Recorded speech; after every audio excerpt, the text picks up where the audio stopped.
নমস্কার। বারমুডা ট্রায়াঙ্গেলের মতোই অবিকল আরও একটা রহস্যময় সামুদ্রিক ট্রায়াঙ্গেল কিন্তু পৃথিবীতেই আছে, যার নাম হলো ড্রাগন ট্রায়াঙ্গেল।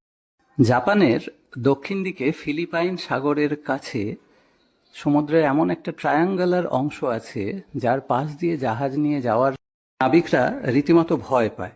এখানে ঘন ঘন আবহাওয়া চেঞ্জ হয়, বজ্রবিদ্যুৎ সহ বৃষ্টি হয়, আর তার সাথে সমুদ্রের মধ্যে ঘূর্ণিও আছে। ঠিকই শুনেছেন, ঘূর্ণি আছে সমুদ্রের মধ্যে। এছাড়া টাইফুন, তীব্র উথাল পাথাল করা সমুদ্র স্রোত, একই সাথে ম্যাগনেটিক অ্যানোমালি। আনঅফিসিয়ালি এইটাই হচ্ছে ড্রাগন ট্রায়াঙ্গেলের প্রকৃত অবস্থান। এখান থেকে বহু ছোট ছোট মাছ ধরা ট্রলার, জাহাজ, এগুলো কিন্তু কার্যত ভ্যানিশ হয়ে গেছে, আর কোনো ট্রেস পাওয়া যায়নি। তো সত্যি কি এই ট্রায়াঙ্গেল, এই জায়গাটা এত রহস্যময়, নাকি এর পেছনে কোনো বৈজ্ঞানিক ব্যাখ্যা আছে? অনেকে তো এরকমও মনে করেন যে ভিন গ্রহের কোনো ইউএফও এই সমুদ্রের তলায় রাখা আছে, যার জন্যে এত অদ্ভুত অদ্ভুত ঘটনা ঘটে। সত্যিটা কি?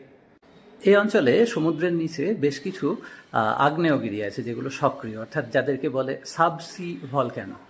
এদের যখন অগ্নুৎপাত হয় তখন কি হয়, একটা ভূকম্পন ঘটিত প্রভাব থাকে, এবং তার ফলে হয় কি, যে বাষ্পটা বেরিয়ে আসে, প্রচণ্ড স্রোত নিয়ে বেরিয়ে আসে সমুদ্র স্রোত, এবং একই সঙ্গে কম্পন হতে থাকে।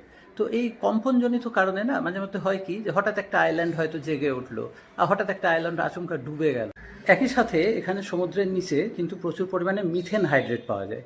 মিথেন হাইড্রেট হচ্ছে ওই আমাদের যে ন্যাচারাল গ্যাস আছে তার একটা, ধরুন ওই বরফের মতো একটা কঠিন জমাট বাঁধা অবস্থা। তো বাই চান্স কোনো কারণে এটা যদি ডিস্টেবিলাইজ হয়ে যায় না, তাহলে গ্যাসটা আচমকা বিরাট বড় একটা বাবল তৈরি করে বাইরে সমুদ্রের ওপর ভেসে ওঠে।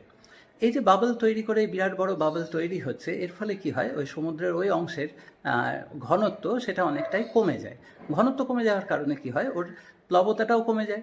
এবার ওই বাবল যেখানে ফর্ম করছে, ওখানে যদি কোনো ছোটোখাটো জাহাজ থাকে, তাহলে তার পক্ষে কিন্তু অত কম প্লবতায় ওই ফ্লোট করা, ওখানে ভেসে থাকা, সেটা কার্যত প্রায় অসম্ভব।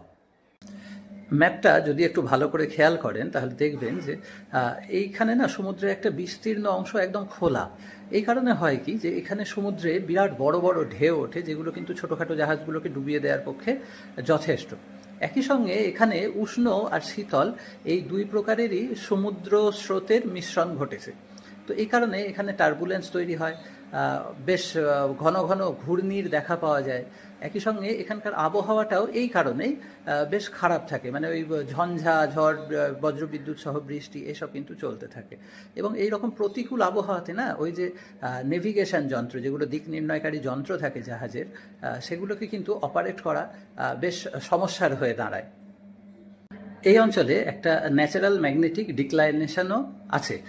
তার মানে ধরুন যে যেটা প্রকৃত উত্তর দিক আর যেটা চুম্বকীয় উত্তর দিক, চুম্বকের উত্তর দিক, তার মধ্যে যে ডিফারেন্স, সেটাই হচ্ছে ন্যাচারাল ম্যাগনেটিক ডিক্লাইনেশন। এইটা অনেকটাই বেশি, সেই কারণে ওই কম্পাস না একটু ভুলভাল রিডিং এখানে দেখায়। এখানে যত জাহাজডুবির ঘটনা ঘটেছে বেশিরভাগই মাছ ধরার ট্রলার। এগুলোতে হয় রেডিও ইকুইপমেন্ট ছিলই না, অথবা থাকলেও সেগুলো ভীষণই পুরনো, এবং জাহাজগুলোর এমন নড়বড়ে অবস্থা, তাতে এদের প্রতিকূল আবহাওয়ায় টিকে থাকা বেশ মুশকিলই কিন্তু ছিল। এছাড়া এদের সঙ্গে কোনো প্রপার রেডিও ইকুইপমেন্ট না থাকার কারণে এই জাহাজগুলোর আর পরবর্তীতে ট্রেস খুঁজে পাওয়া যায়নি।